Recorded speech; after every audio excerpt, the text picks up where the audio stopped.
Janata Dal United के अंदर कई ऐसे नेता हैं जो नीतीश कुमार के इस रवैये से काफ़ी नाराज चलते हैं। बूथ स्तर के कार्यकर्ता या जिला स्तर के कार्यकर्ताओं से आप मिलिएगा तो उनका सिर्फ यही कहना है कि पता नहीं कौन कब आरजेडी और महागठबंधन के साथ ही हमारे दुश्मन हो जाते हैं और कब हमारे दोस्त बन। 24 का तैयारी करने की जुगत में लोग जुटे हुए थे, तो वही नीतीश कुमार के पलटने की वजह से अचानक ऐसा हुआ कि बीजेपी ही उनकी दुश्मन बन गई एक समय में 2022 में। फिर आरजेडी के साथ चले गए। आरजेडी के साथ जब आरजेडी के को साथ छोड़कर जब बीजेपी की तरफ जा रहे थे तो कभी आरजेडी उनकी दुश्मन हो गई। ऐसे पुराने धुरंधर नेता रहे हैं जनता दल यूनाइटेड के अंदर, जो कभी नीतीश कुमार के खासम खास हुआ करते थे, आज वो कहीं और हैं, तो उस वजह से भी नाराजगी रहती है। आरसीपी सिंह बीजेपी का दामन तो थामते हैं, लेकिन बीजेपी ने उनको इस्तेमाल नहीं किया, उनको संटिंग में डाल दिया और इस वजह से नाराजगी उनके कार्यकर्ताओं में भी हो गई। नोरमा ग्रुप, जो सोचता है वो करता है, आपके अपने सपनों का आशियाना। नमस्कार, भारत लाइव देख रहे हैं आप। पक्की खबर के साथ एक बार फिर आप सभी दर्शकों के बीच हम हाजिर हैं। कल 31 तारीख है और अब से 24 घंटे के बाद बिहार में एक बड़ा खेल होने वाला है। अब आप कहेंगे कि क्या वाकई में सरकार टूटने वाली है? क्या जदयू के विधायक भागने वाले हैं? क्या इस बार जदयू नहीं बल्कि भाजपा ही खेल करेगी? कई तरह के सवाल आपके मन में उठ रहे होंगे कि क्या होने वाला है। 31 तारीख को जहां एक तरफ पूरा देश, पूरा बिहार दीपावली की धूम में डूबा रहेगा, दीपावली मनाने की तैयारी में जुटा रहेगा, वहीं कल यानी कि अब से 24 घंटे के बाद बिहार में बड़े परिवर्तन होने की चर्चाएं तेज हो गई हैं। क्या होगा उस बाद में बताएंगे, लेकिन इतना आप समझ लीजिए कि इस बार एक भाजपा नेता ने कुछ ऐसा कर दिया है जिससे जदयू के नेताओं में बेचैनी बढ़ गई है। जदयू के कई नेता उनके संपर्क में हैं और कल वो उनके साथ चले जाएंगे। तो क्या बिहार में एक बार फिर सत्ता परिवर्तन की आहट शुरू हो गई है? देखिए, 28 तारीख को एनडीए गठबंधन की एक बैठक हुई। इस बैठक में एनडीए घटक दल के सभी साथी मौजूद थे। इस बैठक में भारतीय जनता पार्टी के जो जिला स्तर के जिलाध्यक्ष हैं या फिर जो सांसद हैं या दिग्गज नेता, जो ऐसा लग रहा है जिनकी वजह से बिहार में कुछ बड़े परिवर्तन हो सकते हैं, वो बैठे हुए थे, वहां पर मौजूद थे और चर्चाएं हो रही थी कि साल 2025 का विधानसभा का चुनाव कैसे लड़ा जाएगा।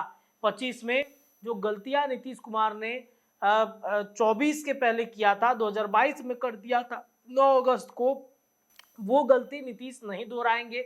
उस गलती पर पश्चाताप भी नीतीश कुमार को हो रहा है।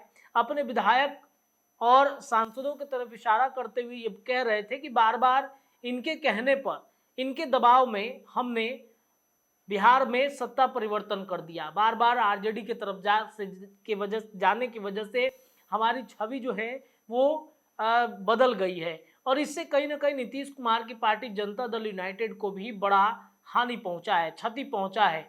कई लोग उनके पार्टी को तोड़ने की रणनीति बना रहे थे। आप याद कीजिए, फ्लोर टेस्ट का उस समय जनवरी फरवरी का महीना था, जब नीतीश कुमार को अपने बहुमत को साबित करना था, एनडीए गठबंधन के बहुमत को साबित करना था, तब उनके विधायकों पर आरोप लगे कि वो आरजेडी की तरफ से दिए गए ऑफर को स्वीकार कर रहे थे और नीतीश कुमार को इसकी भनक लगती है। सभी विधायकों को नजरबंद कर देते हैं और फिर फ्लोर टेस्ट के दिन क्या हुआ ये आप सब दर्शकों से छुपा नहीं है। तो सवाल ये उठता है कि कौन खेल करेगा?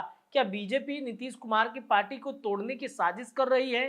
देखिए, ये राजनीति है और इसमें कोई भी बात जब उठती है तो वो यूं ही नहीं उठ जाती। धुआं कहीं से ना कहीं से चिंगारी लगी होती है, तब ये धुआं उठता है। एक बार फिर से वैसा ही हो रहा है बिहार में। आपको पता है कि जनता दल यूनाइटेड के अंदर कई ऐसे नेता हैं जो नीतीश कुमार के इस रवैये से काफ़ी नाराज चलते हैं। बूथ स्तर के कार्यकर्ता या जिला स्तर के कार्यकर्ताओं से आप मिलिएगा तो उनका सिर्फ यही कहना है कि पता नहीं कौन कब आरजेडी और महागठबंधन के साथ ही हमारे दुश्मन हो जाते हैं और कब हमारे दोस्त बन जाते हैं, ये पता ही नहीं चलता है। जहाँ एक तरफ 24 का तैयारी करने की जुगत में लोग जुटे हुए थे, तो वही नीतीश कुमार के पलटने की वजह से अचानक ऐसा हुआ कि बीजेपी ही उनकी दुश्मन बन गई एक समय में 2022 में। फिर आरजेडी के साथ चले गए। आरजेडी के साथ जब आरजेडी के को साथ छोड़कर जब बीजेपी की तरफ जा रहे थे तो कभी आरजेडी उनकी दुश्मन हो गई। तो इस वजह से उनके मन में एक नाराजगी रहती है। इसके अलावा कई ऐसे पुराने धुरंधर नेता रहे हैं जनता दल यूनाइटेड के अंदर, जो कभी नीतीश कुमार के खासम खास हुआ करते थे, आज वो कहीं और हैं। तो उस वजह से भी नाराजगी रहती है कि नीतीश कभी वैसे व्यक्ति को अपने पैरेलल खड़ा नहीं करने देते जो कभी जनता दल यूनाइटेड का सर्वे सर्वा हुआ करता था। देखिए, एक तरफ बैठक की समाप्ति हुई है, पशुपति पारस के साथ क्या हुआ है ये आप सबको पता है। उनके आवास को खाली करने का अल्टीमेटम अगले 24 घंटे का दे दिया गया है। हाईकोर्ट से भी उनको झटका लग गया है। तो वहीं दूसरी तरफ अगर बातचीत करें तो 2024 लोकसभा चुनाव में लॉकुश समीकरण को साधने की कोशिश भारतीय जनता पार्टी ने की, लेकिन कुशवाहा, कोयरी और ये जो समीकरण है वो शाहाबाद में कैसे नाराजगी उनके सामने आई थी, ये आपको पता है कि उस वजह से पूरे शाहाबाद में भारतीय जनता पार्टी को डैमेज हो गया था। सम्राट चौधरी से लेकर उपेंद्र कुशवाहा और शायद और कुशवाहा और कोयरी नेताओं को जोड़ा जाता, जिसमें आरसीपी सिंह का नाम आता है। अगर उनको लेकर के भारतीय जनता पार्टी घूमती तो शायद कुछ बड़ा फायदा होता। आरसीपी सिंह बीजेपी का दामन तो थामते हैं, लेकिन बीजेपी ने उनको इस्तेमाल नहीं किया, उनको संटिंग में डाल दिया और इस वजह से नाराजगी उनके कार्यकर्ताओं में भी हो गई कि जिस आरसीपी सिंह की वजह से नीतीश कुमार अपने पार्टी को मजबूत करते थे, बीजेपी ने उन्हें पूछा तक नहीं। कई बार उनके चाहने वाले बीजेपी से नाराज भी हो गए और इस वजह से कई नेता बीजेपी का साथ भी छोड़ दिए। और अब आरसीपी सिंह एक बार फिर से फ्रेम में है। टाइगर अभी जिंदा है का पोस्टर लगाया जाता है। तो आरसीपी सिंह ने अब ये ऐलान किया है कि उनकी पार्टी बनने जा रही है। कल यानी 31 तारीख को दीपावली के दिन बिहार में एक नई पार्टी का लॉन्चिंग होने जा रहा है। सरदार वल्लभ भाई पटेल की जयंती है और इस जयंती पर आरसीपी सिंह अपनी पार्टी का गठन करेंगे। इसके अलावा अब आप कहेंगे कि इसमें जदयू की क्या भूमिका है, जदयू के नेता कैसे टूटेंगे। देखिए, जदयू में आज भी आरसीपी सिंह के साथ रहने वाले कई ऐसे धुरंधर नेता हैं जो आज भी आरसीपी सिंह को वापस जदयू में बुलाने की बातचीत करते हैं। ऐसा लगता है कि जदयू में आरसीपी सिंह आ जाएंगे। वो एक गुट हुआ करता था जो आरसीपी का गुट था और इस गुट में कई धुरंधर नेता शामिल थे। तो कल वो कहीं ना कहीं जदयू का दामन छोड़कर आरसीपी सिंह जो नई पार्टी लॉन्च करेंगे उस पार्टी में शामिल हो सकते हैं। जदयू के अलावा बीजेपी के भी कई ऐसे नेता हैं जो कल जदयू बीजेपी छोड़ करके आरसीपी सिंह की जो पार्टी है उसका दामन थाम सकते हैं। तो ये चर्चा अब तेज हो गई है कि एक भाजपा नेता बीजेपी को छोड़ के, एनडीए गठबंधन को छोड़ के अपनी एक नई पार्टी, जो मूलतः ये कहा जा रहा है जिससे लॉकुश समीकरण में एक बड़ी सेंधमारी हो जाएगी। कुशवाहा, कोयरी कई वोटर जो हैं वो आरसीपी सिंह के साथ चले जाएंगे। जदयू के तो कई ऐसे धुरंधर नेता हैं जो नीतीश के आज खासम खास है और कल देखिएगा आप कि वो आरसीपी सिंह की नई पार्टी के लॉन्चिंग के समय में उनके आसपास आपको नजर आएंगे। कल 31 तारीख है, दीपावली का जहां धूम रहेगा, तो वहीं नीतीश कुमार की पार्टी जनता दल यूनाइटेड और बीजेपी को एक तगड़ा झटका लगने जा रहा है और इसलिए अगले 24 घंटे में बिहार में आरसीपी सिंह अपने नई पार्टी का लॉन्चिंग करके एक बड़ा धमाका करने जा रहे हैं। आरसीपी सिंह बिहार में एक बड़े नेता के तौर पर उभरते हैं या फिर क्या होता है ये देखना बड़ा दिलचस्प होगा।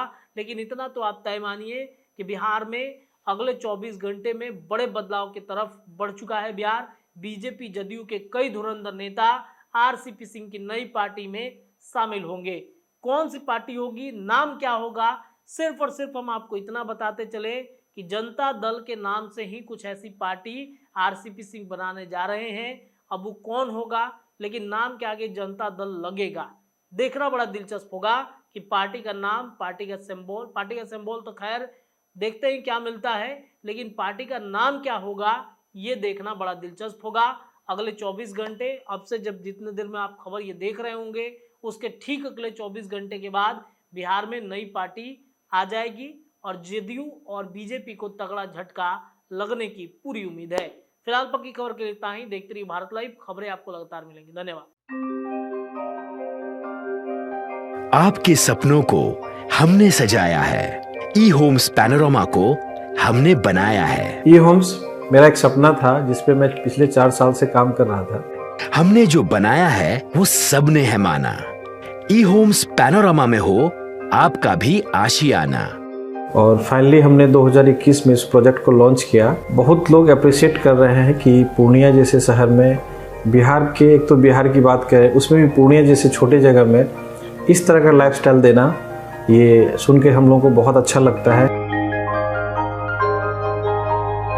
ई होम्स में हमने कुछ और भी किया है, जैसे हम जिस जगह में रह रहे हैं हमारे फैमिली सिक्योर हो, उनको सिक्योरिटी का ध्यान में रखा है।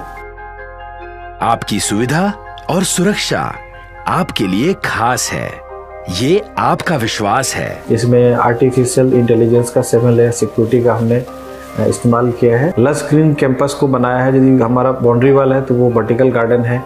ये जितनी भी फैसिलिटी होता है एक इंटरनेशनल टाउनशिप में ई होम्स है, ये हम लोग विश्वास नहीं कर पा रहे हैं। जो भी हमारे मित्र दोस्त या जो भी हमारे बाहर के बाहर आते हैं तो हम लोगों को बहुत अच्छा सुनने को मिलता है और बहुत अच्छा क्रेडिट मिल रहा है। वो सारा हमने सिर्फ एक बिल्डिंग नहीं बनाया, हमें एक बहुत अच्छा लाइफस्टाइल दिया ई होम्स में, और मेरा एक सपना था जिसको मैं आज फुलफिल होते हुए देख पा रहा हूँ। ये आपका आवास है। ई होम्स पैनोरामा में अब आपका निवास है। E homes panorama, luxurious lifestyle redefined. Panorama group, जो सोचता है वो करता है। अगर ये वीडियो पसंद आई और वह बिहार के राजनीति और बिहारियत से सरोकार रखेनी तो सब्सक्राइब बटन दबा के चैनल के सब्सक्राइब कर ली। ओजे एगो घंटी बा, ओकरा बटन दबा देला से कुल सटीक और मारक खबर रुआ मुफ्त में मिल जाई। अगर रुआ पत्रकारिता के हमनी के नया प्रयोग में सहयोग कर चाहतानी तो ज्वाइन बटन दबा दी। पेटीएम नंबर नोट कर ली 9386816700। धन्यवाद।